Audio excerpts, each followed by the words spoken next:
बहुमत से आप तेलुगु देशम पार्टी और चंद्रबाबू नायडू जी को जिताइए। बहुत बहुत शुक्रिया। అరవింద్ కేజ్రీవాల్ గారు ఏ రకంగా నరేంద్ర మోడీ అమిత్ షా ఈ జోడి ఈ దేశాన్ని విస్తరించిన ఐదేళ్లలో అన్ని రకాలుగా కూడా అనేక వాగ్దానాలు చేసి నరేంద్ర మోడీ అధికారంలోకి వచ్చి ఈరోజు ఈ దేశాన్ని వెనకడుగు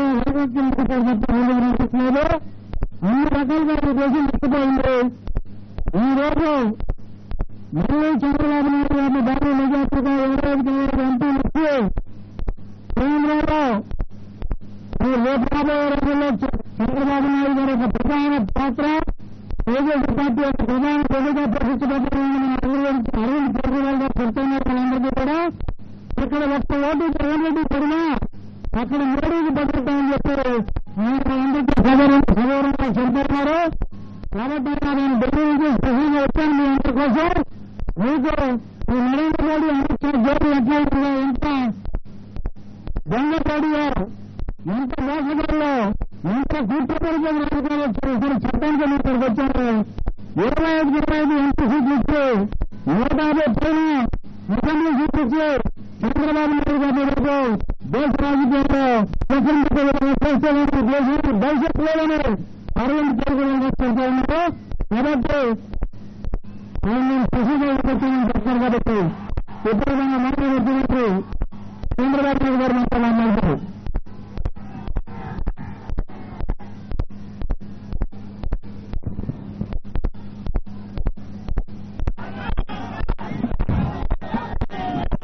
గౌరవనీయులు ఢిల్లీ ముఖ్యమంత్రి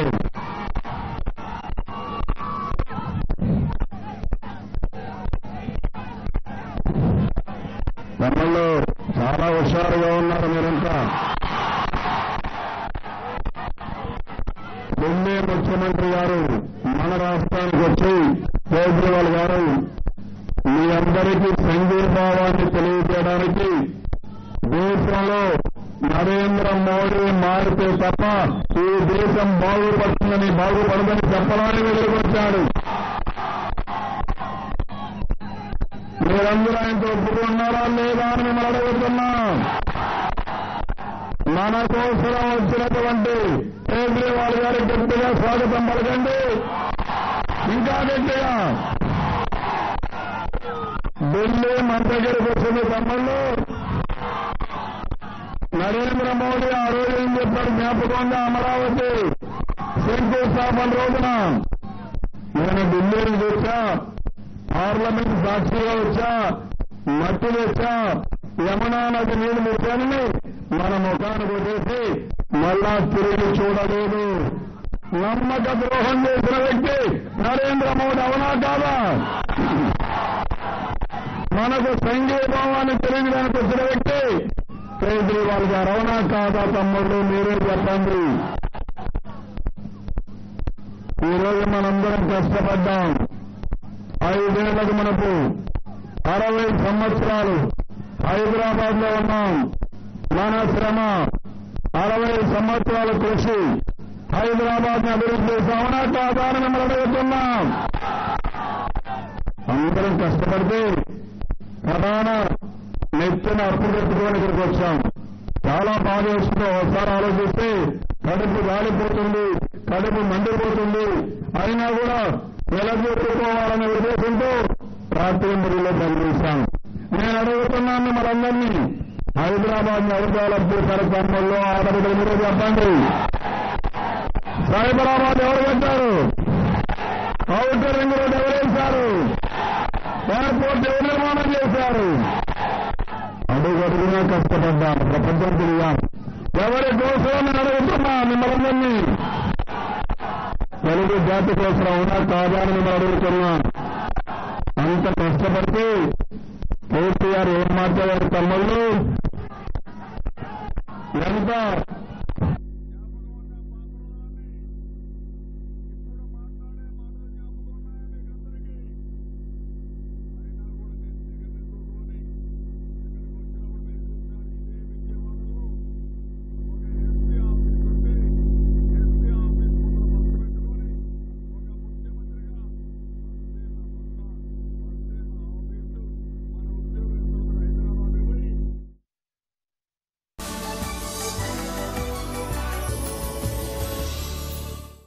నాగార్జున స్లోగన్.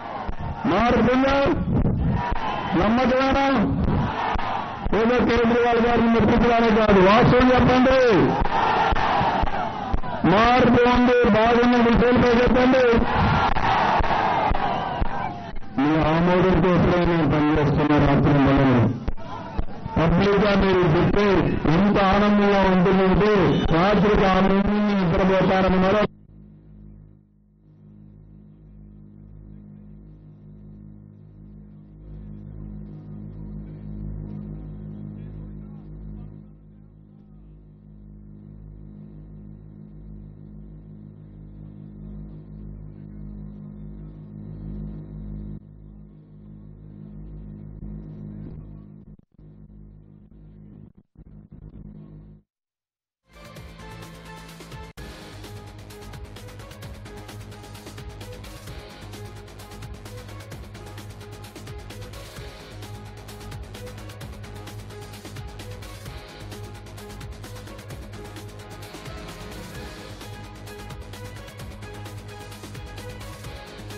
ఆ కర్రకు జెండా కట్టుకొని వచ్చిందంటే ఆ ముసలమ్మను చూసినప్పుడు, నా తల్లిని చూసినప్పుడు నేను చాలా గర్వపడుతున్నాను. తమ్ముళ్ళు కృతజ్ఞతలు. ఈ రోజు నేను పుట్టపక్కల మీటింగ్ పెడితే ఒక ముసలావిడ జెండా పెట్టుకొని నేను అక్కడికి వస్తే డాన్స్ చేస్తూ నా పెద్ద కొడుకు వచ్చాడు, నేను ఆయన సంగీతం తెలియజేయాలని నేను అడిగాను. ఏం తల్లి ఏంటంటే నరసమ్మ. ఆ తల్లి అంటుంది, నాకు 9 పిల్లలు, కానీ ఎవరు చూడలేదు పెద్ద కొడక, నువ్వు ఒక్కటే చూశావు, నువ్వు చూడలే ఉంటావని చెప్పి ఆ తల్లి చెప్పిందంటే దానికంటే ఆనందం ఏం కావాలి తమ్ముళ్ళు అని మిమ్మల్ని అడుగుతున్నా. ఈ రోజు మీరు ఒకసారి చూస్తే నేను అదృష్టవంతుణ్ణి. 1 కోటి మంది మా చెల్లెళ్ళు ఉన్నారు. ఎక్కడ చూసినా మా చెల్లెళ్ళే కనపడుతున్నారు. 1 కోటి మంది ఎవరికైనా ఉన్నారా తమ్ముళ్ళు? ఎంత అదృష్టవంతుని నేను అందుకని మా చెల్లెళ్ళకి అన్నగా శాశ్వతంగా ఉంటా, ఎప్పుడూ అన్నగా ఉంటా. మీ సౌభాగ్యం కోసం పనిచేస్తాం. పసుపు కుంకుమ మీకోసమే పెట్టాం, 2 సార్లు ఇచ్చాం. ఏప్రిల్ 4వ తారీఖు చెల్లెమ్మలు మీ 4,000 రూపాయలు చెట్టు ఉంది. వైఎస్ఆర్ కాంగ్రెస్ నాయకులు చెప్పారు చెట్టులు చెల్లవని. వాళ్ళకి చెప్పండి, మీకు బుద్ధి లేదు. మా అన్న ఒక మాట చెప్తే మాట నిలబెట్టుకుంటాడు. మీ మీద మాకు నమ్మకం లేదు, మా అన్న మీద నమ్మకం అని చీకొట్టమని మరొక్కసారి మా ఆడబిడ్డలు కోరుతున్నా. ఎక్కడికి పోయినా మా ఆడబిడ్డలైతే మా చెల్లెళ్ళైతే అన్న కోసం పనిచేస్తామని ఇప్పుడే నాని చెప్తున్నాడు. 2014 ఎన్నికల్లో మేము వెతుక్కుంటా పోయాం. ఇప్పుడు మీ చెల్లెళ్ళు మమ్మల్ని పట్టకపోయి ఇంటింటికి తిప్పుతున్నారని చెప్పే పరిస్థితికి వచ్చిందంటే అది ఎక్కడ చూసినా మా ఆడబిడ్డలే కనబడుస్తున్నారు. నేను ఒకటి హామీ ఇస్తున్నా, మెప్మా గాని డాక్రా సంఘాలు గాని మిమ్మల్ని పైకి తీసుకొస్తా. ఆస్తులు మీ పేరుతోనే ఇచ్చా, ఇంటి జాగాలు మీ పేరుతోనే ఇచ్చా, అన్ని పనులు మీ పేరుతోనే చేస్తున్నా. భవిష్యత్తులో మళ్లీ మళ్లీ పసుపు కుంకుమ ఇస్తానని మా చెల్లెళ్ళకి అందరికీ హామీ ఇస్తున్నా. ఒకసారి కాదు, ఎన్నిసార్లు వీలైతే అన్నిసార్లు ఇస్తాను. చెల్లెమ్మలు ధైర్యంగా ఉండండి. ఎవరైతే మెప్మాలో ఉన్నారో వాళ్ళందరికీ ఇస్తా, పేదవాళ్ళందరికీ ఇస్తా. అవసరమైతే కొన్ని సంఘాలు ఏర్పాటు చేసి ఇమీడియట్ గా ఇస్తానని మరొక్కసారి మీ అందరికీ హామీ ఇస్తున్నా. తమ్ముళ్ళు, ఎప్పుడన్నా ఊహించారా మన ప్రకాశం బ్యారేజ్కి నీళ్లు వచ్చే పరిస్థితి లేదు, కృష్ణా డెల్టా వెళ్లిపోయింది, మీరందరూ బాధపడే పరిస్థితికి వచ్చారు. నేను గోదావరి కృష్ణా నదుల్ని పట్టుసీమ ద్వారా సంవత్సరంలో పూర్తి చేసి కృష్ణా డెల్టాను సస్యశ్యామల చేశామంటే అది నా పట్టుదల. కోడికత్తి పార్టీ అడ్డం పడింది, పన్న పర్వాల లెక్క పెట్టుకోవాలా? నేను అడుగుతున్నా, పట్టుసీమ లేకపోతే మీకు తాగేదానికి నిన్నుంటాయా తమ్ముళ్ళు? విజయవాడలో గోదావరి అక్కడే ఉంది, కృష్ణ ఇక్కడే ఉంది. ఇన్నేళ్లుగా ఎవరికైనా ఆలోచన వచ్చిందా తమ్ముళ్ళు అని మిమ్మల్ని అడుగుతున్నా. అదే నా ప్రత్యేకత. సమ్మతులు తేవాలని తెచ్చాను. ఈ రోజు మీరు చూస్తే పట్టిసీమ నీళ్లు, గోదావరి నీళ్లు కృష్ణా జిల్లాకి సిరులు తీసుకొచ్చింది, ప్రగతిని సాధించింది. రాష్ట్రంలో నేను గర్వపడుతున్నా. అతి ఎక్కువ తలసరి ఆదాయం ఉండే జిల్లా, నెంబర్ 1 జిల్లా కృష్ణా జిల్లా. దీనికి నేను గర్వపడుతున్నానని కూడా మీకు తెలియజేస్తున్నా. ఎక్కడ పోయినా నీళ్లు, ఎక్కడ పోయినా పైర్లు, ఎక్కడ చూసినా రొయ్యలు, చేపలు బ్రహ్మాండంగా పండిస్తున్నారంటే ఎంత ఆనందంగా ఉందంటే అంత ఆనందంగా ఉంది. అందుకే రైతుల కోసం నేను ఆలోచించాను. 24,500 కోట్ల రూపాయలు రుణమాఫీ చేశాను. రైతులందరికీ విజ్ఞప్తి చేస్తున్న ఇక్కడ రైతులు కొంతమంది ఉన్నారు.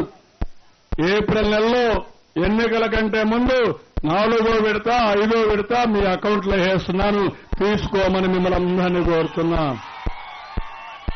మాట చెప్తే మాట తప్పను, మడమ తిప్పను, మీరు గుర్తుపెట్టుకోవాలి. మళ్లీ అన్నదాత సుఖీభావ తీసుకొచ్చాను. ప్రతి ఒక్క రైతుకు 2 హెక్టార్లుంటే 9,000, 2 హెక్టార్ల పైన ఉంటే 10,000 రూపాయలు ఇస్తున్నా. సమ్మతులు ఇస్తా, రైతులను ఆదుకుంటా, రైతుకు అండగా ఉంటా.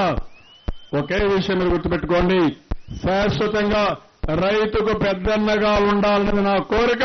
అది చేస్తానని మరొకసారి మీ అందరికీ తెలియజేస్తున్నా. విజయవాడలో ట్రాన్స్పోర్ట్ ఎక్కువ ఉంది, డ్రైవర్లు ఎక్కువగా ఉన్నారు, ఆటోలు ఎక్కువ ఉన్నాయి. అందుకే నేను ఆలోచించాను, డ్రైవర్లకు న్యాయం చేయాలని మోటార్ వెహికల్ ట్యాక్సేషన్ చేశాను, ట్రాక్టర్లు కూడా చేశాను. థర్డ్ పార్టీ ఇన్సూరెన్స్ అంతా నేనే కడతానని చెప్పాను. డ్రైవర్లకు సాధికార సమస్య పెట్టి వాళ్ళని వాళ్ళ కుటుంబాన్ని ఆదుకునే బాధ్యత నాదని మరొక్కసారి మీ అందరికీ తెలియజేస్తున్నా. అన్ని ఆటోల పైన తెలుగుదేశం పార్టీ జెండా రెపరెపలాడాలి. మీరు ప్రతి ఒక్కరు ఎక్కినప్పుడు నేను మిమ్మల్ని నమ్ముతున్నా. మీరు ఏ విధంగా సమర్థవంతంగా ప్యాసింజర్స్ ని గమ్యానికి చేరుస్తున్నారు, నేను కూడా రాష్ట్రాన్ని గమ్యానికి చేరుస్తున్నా. ఈ రోజు మీరు చూడండి, నేను ఒక మాట చెప్పాను, డ్రైవర్లందరినీ కోరుతున్నా, మిమ్మల్ని ఆదుకునే భవిష్యత్తు, మీ భవిష్యత్తుకి నా భరోసా, అది నా కర్తవ్యం. మీరు కూడా ఈ పార్టీని గెలిపించుకోవడానికి ముందుకు పోవాల్సిందిగా మరొక్కసారి డ్రైవర్స్ అందరికీ విజ్ఞప్తి చేస్తున్నా. తమలో పోయిన ఎన్నికల్లో నేను మీకు ఇచ్చింది, మీరు ముందుకు వచ్చింది, జాబు రావాలంటే బాబు రావాలి. మళ్లీ అడుగుతున్నా మిమ్మల్ని, 5 ఏళ్లు మేము పనులు చేశాను, 15 లక్షల కోట్ల రూపాయలు పెట్టుబడులు వచ్చాయి, 30 లక్షల మందికి ఉద్యోగాలు వస్తున్నాయి. ఇప్పటికే 5 లక్షల కోట్ల రూపాయల పెట్టుబడులు, పనులు ప్రారంభమైనాయి, కొన్ని పూర్తయినాయి. కియా మోటార్ వచ్చింది, అదే మరిగా హీరో మోటార్స్ వచ్చింది, అశోక్ లైలాండ్ వచ్చింది, అపోలో టైర్స్ వచ్చింది, అన్ని వచ్చాయి. ఇంకా పెద్ద ఎత్తున పెట్టుబడులు వస్తున్నాయి. మళ్లీ మీరంతా కూడా ఒకటే గుర్తుపెట్టుకోవాలి, మళ్లీ జాబు రావాలంటే బాబు మళ్లీ గెలవాలి. అవునా కాదా? తమ్ముళ్ళు, వైఎస్ఆర్ కాంగ్రెస్ పార్టీ ఏమన్నా జరుగుతుందా తమ్ముళ్ళు? ఎన్ని కేసులు తమ్ముళ్ళు ఆయన పైన అఫిడవిట్ చూశారా? 31 కేసులు, సిబిఐ కేసులు, ఈడీ కేసులు. దేశంలో ఎన్ని చట్టాలుంటే అన్ని చట్టాలను ఉల్లంఘించిన వ్యక్తి ఈ జగన్మోహన్ రెడ్డి అని చెప్పి కూడా నేను మీకు తెలియజేస్తున్నా. ఆయనతో ఉండే వాళ్ళందరూ జైలు మేట్స్, లేకుంటే సిబిఐ ఛార్జ్షీట్ వాళ్ళందరూ ఉన్నారు తమ్ముళ్ళు. వాడు మనకు కావాలన్నా అని మిమ్మల్ని అడుగుతున్నా.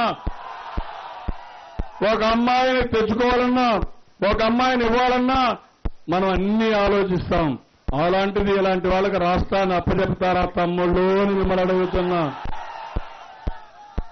అందుకే నేను మిమ్మల్ని కోరుతున్నా, యువత భవిష్యత్తు నా బాధ్యత. మీ తల్లిదండ్రులు మీకు చదువు చూపిస్తే మిమ్మల్ని భావితరాల పౌరులుగా మీ క్యారియర్ని మోల్డ్ చేసే బాధ్యత, మీకు బంగారు భవిష్యత్తు కల్పించే బాధ్యత నాదని మరొకసారి యువత అందరికీ విజ్ఞప్తి చేస్తున్నా. 2,000 రూపాయలు మీకోసం ఇచ్చాను తమ్ముళ్ళు, నిరుద్యోగ భృతికి. ఒకటి హామీ ఇస్తున్నా, 2,000 3,000 చేస్తాను. ఎవరిని అడిగే పని లేదు. మీరు అమ్మా నాన్న పైన ఆధారపడలేదు. చంద్రన్న మీకున్నాడు, గార్డియన్ గా ఉంటానని, అన్ని విధాలు ఆదుకుంటానని మరొకసారి తెలియజేస్తున్నా. ఇవేగా తమ్ముళ్ళు, ఇప్పుడు అన్నా క్యాంటీన్ పెట్టాం, చూశారా మీరు? భోజనం చేశారా అన్నా క్యాంటీన్ లో? బాగుందా భోజనం? బాగుందంటే చేలిపైకి ఎత్తండి. అన్నా క్యాంటీన్ లో అందరూ చేశారు, చాలా సంతోషం. అదే మాదిరిగా చంద్రన్న బీమా పెట్టాను, 5 లక్షలు ఇస్తున్నాను. ఎవరైనా ఇచ్చారా అని మిమ్మల్ని అడుగుతున్నా. ఇంతవరకు కడాన పెళ్లి కానుక మొన్నటి వరకు 50,000 రూపాయలు ఇచ్చారు. బీసీలు 40,000 ఇచ్చారు. ఎస్సీలకు బీసీలు 40,000 35,000 ఇచ్చారు. ఈ రోజు మీ అందరికీ హామీ ఇస్తున్నా, ఆడపిల్లల పెళ్లిళ్లన్నీ నేనే చేస్తా. 1,00,000 రూపాయలు ఇస్తానని ఈ సభ ద్వారా మీకు అనౌన్స్ చేస్తున్నాను. మీకెవ్వరికీ భారం లేదు. ఆడపిల్లలు వాళ్ళు నా చెల్లెళ్ళు, నా కుటుంబ సభ్యులు, వాళ్ళకు పెళ్లిళ్లు గౌరవంగా చేసే బాధ్యత నాదని మరొకసారి మీ అందరికీ విజ్ఞప్తి చేస్తున్నా. తమ్ముళ్ళు, మీ ఆరోగ్యం కోసం మీకు ఏ ఇబ్బంది లేదు. ఏప్రిల్ 1 నుంచి మీకు నచ్చిన హాస్పిటల్కి వెళ్ళండి. ఎన్టీఆర్ వైద్య సేవ ద్వారా 5 లక్షల రూపాయలు ఇస్తానని మీ అందరికీ హామీ ఇస్తున్నా. మందులు కూడా ఉచితం. నచ్చిన మెడికల్ షాప్కి వెళ్ళండి, ఏ మందు కావాలో కొనుక్కోండి, డబ్బులు నేనే పే చేస్తానని మీ అందరికీ తెలియజేస్తున్నా. ఆడపిల్లల డెలివరీలు నచ్చిన హోమ్కి వెళ్ళండి, మీరు డెలివరీ చేయండి, బిల్లు రేజ్ చేయండి, నాకు పంపేయండి, ఆ డబ్బులు ప్రభుత్వమే పే చేస్తామని కూడా నేను మీకు తెలియజేస్తున్నా. అన్ని కూడా నేను ఒకటి ఆలోచించాను. పేదవాడి ఆరోగ్య ఖర్చులు తగ్గాలి, చదువు ఖర్చులు తగ్గాలి, ఓవరాల్ గా మీ ఎక్స్పెండిచర్ తగ్గాలి, మీ ఆదాయం పెరగాలి. ఆ పని నేను చేస్తున్నాను. దానికి మీరందరూ కూడా ఆలోచించాల్సిన అవసరం ఉంది. ఈరోజు సంక్షేమ కార్యక్రమాలు ఎప్పుడు ఊహించని సంక్షేమ కార్యక్రమాలు చేశానా లేదా అని మిమ్మల్ని అడుగుతున్నా. నరేంద్ర మోడీ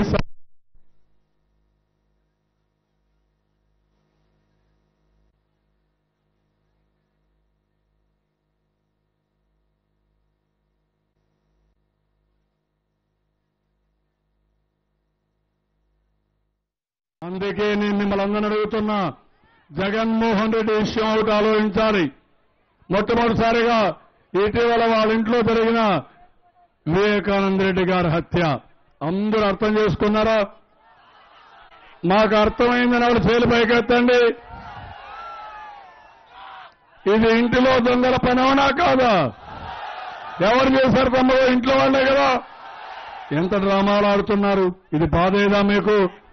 రేపు ఇలాంటి వాళ్ళు వస్తే మీ ఇంట్లో క్షేమంగా మీరు ఉంటారా తమ్ముళ్ళు అని మిమ్మల్ని అడుగుతున్నా. వాళ్ళ బాబాయ్, వాళ్ళ చిన్నాన్న ఇంట్లోనే చంపేస్తే, సాక్ష్యాలు కనుమరుగు చేస్తే, సాక్ష్యాలు కనుమరుగు చేసి అది గుండె జబ్బు కింద, గుండెపోటు కింద చిత్రీకరిస్తే ఎంత దుర్మార్గం తమ్ముళ్ళు అని మిమ్మల్ని అడుగుతున్నా. ఇప్పుడు అది బయట రానియకుండా చేయడానికి నానా తంటాలు. కడాన భార్యను కూడా బెదిరించి వాళ్ళకు సహకరించే విధంగా చేశారంటే రేపు మీ ఇంట్లో మా ఇంట్లో హత్య చేసి మనల్ని బతకనిస్తారా తమ్ముళ్ళు అని అడుగుతున్నా. ఈ రౌడీలు వస్తే బజారుకు ఒక రౌడీ తయారవుతాడు, వీధికి ఒక రౌడీ తయారవుతాడు. మనకు స్వేచ్ఛ ఉండదు. మన ఆస్తులు మన పేరుతో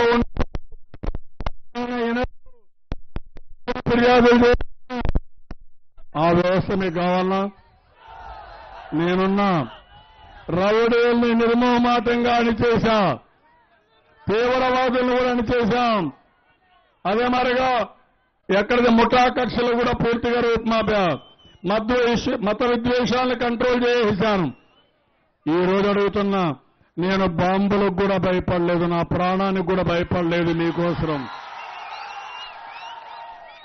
అలాంటిది ఇలాంటి దుర్మార్గమైన వ్యక్తుల్ని మనం ఎదుర్కోవాల్సిన అవసరం ఉందని చెప్పి కూడా నేను మీకు తెలియజేస్తున్నా. ఇక్కడ మన అభ్యర్థులు చూడండి. ఒక పక్కన నాని ఎంపీ 5 ఏళ్లు మన కోసం పోరాడిన వ్యక్తి, అవునా కాదా? పార్లమెంట్ లో ప్రధానమంత్రి నిలవేసిన వ్యక్తి నాని. మీరందరూ కూడా పార్లమెంటుకి నాని గారిని సపోర్ట్ చేసి మళ్లీ పార్లమెంట్ పోతే మన హక్కుల కోసం పోరాడతాడు. రెండోది జలీల్ ఖాన్ గారికి ఉండి ఎమ్మెల్యేగా పనిచేశాడు. ఈ ప్రాంత అభివృద్ధి కోసం పనిచేశాడు. నేనే చెప్పాను, ఆయనకు ఒక మాట చెప్పాను, మీరు బాగా పనిచేశారు, మీరు పార్టీకి పనిచేయండి, యువకుల్ని పైకి తీసుకురావాలి, మీ కుమార్తెని పైకి తీసుకురమ్మని శబనా ఖాటూన్ని నేనే ప్రపోజ్ చేశానని చెప్పి కూడా నేను మీకు తెలియజేస్తున్నా. చదువుకున్న అమ్మాయి ఆనందంగా అమెరికాలో సెటిల్ అయ్యారు. నేనే రమ్మన్నా.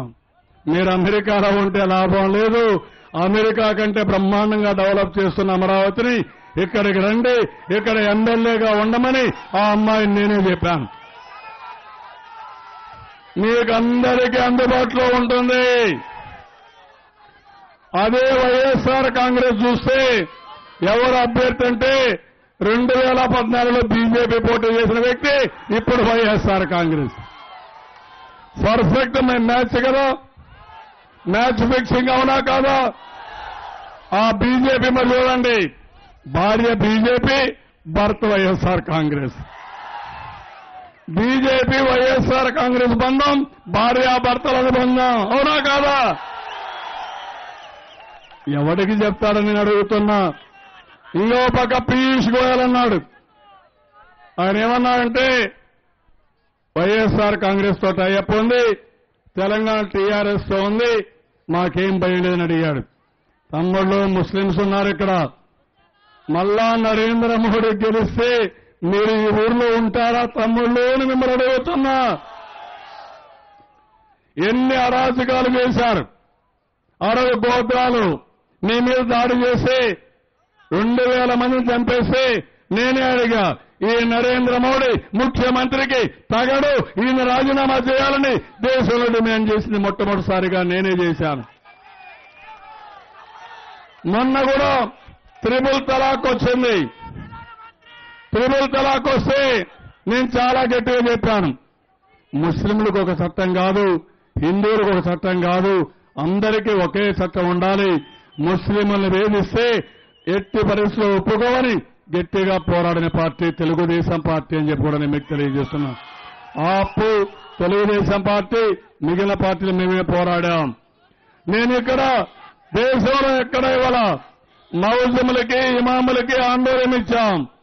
ఇమాములకు 5,000 నుంచి 10,000 రూపాయలు పెంచుతున్నా. అదే మరి మౌజములకి 3,000 నుంచి 5,000 రూపాయలు పెంచుతున్నాను. విజయవాడలోనే హాజ్ హౌస్ కడుతున్నాం 80 కోట్ల రూపాయలు ఖర్చు పెట్టి. అదే మరి అమరావతిలో ఇస్లామిక్ కల్చర్ సెంటర్ కూడా బ్రహ్మాండమైన సెంటర్ని, ప్రపంచంలోనే మంచి ఇస్లామిక్ కల్చర్ సెంటర్ ఏర్పాటు చేసే బాధ్యత నాది అని మరొకసారి మీకు హామీ ఇస్తున్నా. మీకు అన్ని పనులు చేస్తా. 26 రెసిడెన్షియల్ స్కూల్ పెడతా. నేను ఒకటే మైనార్టీస్ కోరుతున్నా, జగన్మోహన్ రెడ్డికి ఓటేస్తే మోడీకి ఓటేసినట్టే. మోడీకి ఓటేస్తే మీ నెత్తిన భస్మాసుర హస్తం పెట్టించుకున్నట్టే. ఎవరూ బతకలేరు ఈ దేశంలో. మా మీద పడ్డాడు, ముందు మా ఫ్రెండ్ కేజ్రీవాల్ పైన పడ్డాడు ఢిల్లీలో.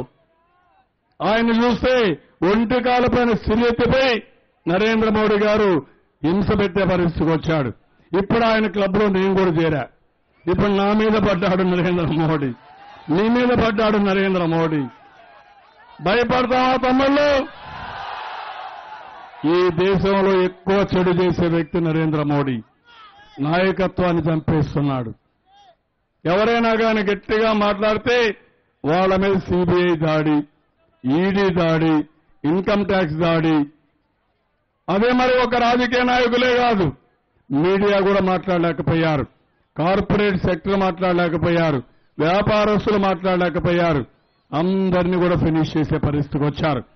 ఈ సందర్భంగా ఈ దేశాన్ని రక్షించుకుందాం, ప్రజాస్వామ్యాన్ని కాపాడుకుందాం, నరేంద్ర మోడీని ఇంటికి పంపిద్దాం. ఇక్కడుండే కోడికత్తి పార్టీ వాళ్ళతో కలిశారు కాబట్టి చిత్తుగా ఓడిస్తామని గట్టిగా మీరు చెప్పాల్సిన అవసరం ఉంది. నేను అందుకని మిమ్మల్ని చూస్తే ఇక్కడే ఉండిపోవాలనిపిస్తా ఉంది, కానీ ఇంకా చాలా దూరం వెళ్ళాలి. నేను అడుగుతున్నా, నేను చెప్పింది మీకు అర్థమైందా తమ్ముళ్ళు అని అడుగుతున్నా. ఏమమ్మా చెల్లెమ్మలు మీకు అర్థమైందా అని మిమ్మల్ని అడుగుతున్నా. అర్థం చేసుకున్నామని తేలిపైకెత్తండి. అందరూ కూడా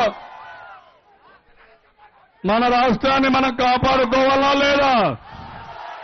గద్దల మారిగా వాడారు టీఆర్ఎస్, బీజేపీ.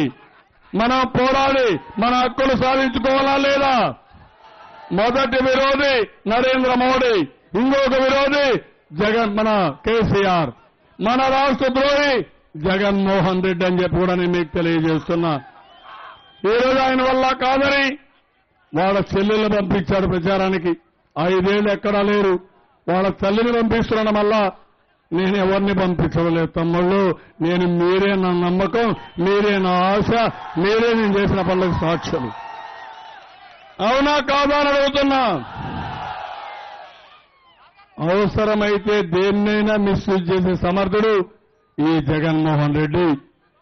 ఇతను చూస్తే ఊసరి వెళ్లి రాజకీయాలు ఈ జగన్మోహన్ రెడ్డి అని చెప్పి కూడా నేను మీకు తెలియజేసుకుంటూ మరొకసారి మిమ్మల్ని అందరిని అడుగుతున్నా, మీకు రోషం ఉందా లేదా అని మిమ్మల్ని అడుగుతున్నా. కేసీఆర్ ఆటలు సాగనిస్తామని అడుగుతున్నా. మా మగవాళ్ల కంటే మా చెల్లెమ్మలు ఇంకా రోషంగా ఉండి మేము పోరాడతామని పోరాటాన్ని చూపించే పరిస్థితికి వస్తున్నారు. పిడికిలి బిగించి పోరాడతామంటున్నారు. యువత తమ్ముల్లో నేను అడుగుతున్నా, రేపు మళ్లీ మనం ఏమారితే, మన అమరావతి అభివృద్ధి కాకపోతే, మీరు హైదరాబాద్కు పోతే మిమ్మల్ని తరిమి మళ్ళా బ్యాక్ పంపించే పరిస్థితి వస్తుంది. దానికి ఒప్పుకుంటారా తమ్ముళ్ళు? మీకు ఆత్మగౌరవం ఉందా లేదా? యువత ఉడుకు రక్తం ఉందా లేదా? బుద్ధిరేకంగా ఉన్నారా లేదా? నాకే ఉడికిపోతా ఉంది, మీకెట్టుండాలి తమ్ముళ్ళు అని మిమ్మల్ని అడుగుతున్నా. కోపం ఉందా? ఆవేశం ఉందా? రోషం ఉందా? నిరూపించుకుంటారా? ఒక్క ఓటైనా వైఎస్ఆర్ కాంగ్రెస్ పార్టీకి వేయాలన్నా? వేస్తారా మీరు? ఏమి ఇలాంటి పార్టీలు మనకు అవసరమా తమ్ముళ్ళు? నిన్న అంటాడు, ఏమి ఫెడరల్ ఫ్రంట్ లో కేసీఆర్ని సమర్థిస్తే తప్పేంటని. తప్పే, ముమ్మాటికి తప్పే. మేము ఒప్పుకోము. ఇక్కడ నువ్వు కేసీఆర్ని సపోర్ట్ చేస్తే లోటస్ పండుగళ్ళు ఆయన కూడిగొంది బాంచాన్ని నీ కాళ్ళు మొక్కుతానని పాదపూజ చేసుకోగాని మాకు మాత్రం యాక్సెప్టెన్స్ లేదు. మళ్ళీ మేము పోయినాక మర్చిపోతారా? ఏం తమ్ముడు మర్చిపోతారా? ఎవరు అభివృద్ధి చేశారు? మనమే కదా. అభివృద్ధి మధ్యలోనే ఆగిపోవాలని మీరు సహకరిస్తారా? అనాథలైపోదామా? కాదు. ఆ రోషం నాకు మనకుంది. నేను అండగా ఉంటా, చూపిస్తా. నా శక్తి ఏంటో ఆ విషయం మీరు గుర్తుపెట్టుకోవాల్సిన అవసరం ఉంది.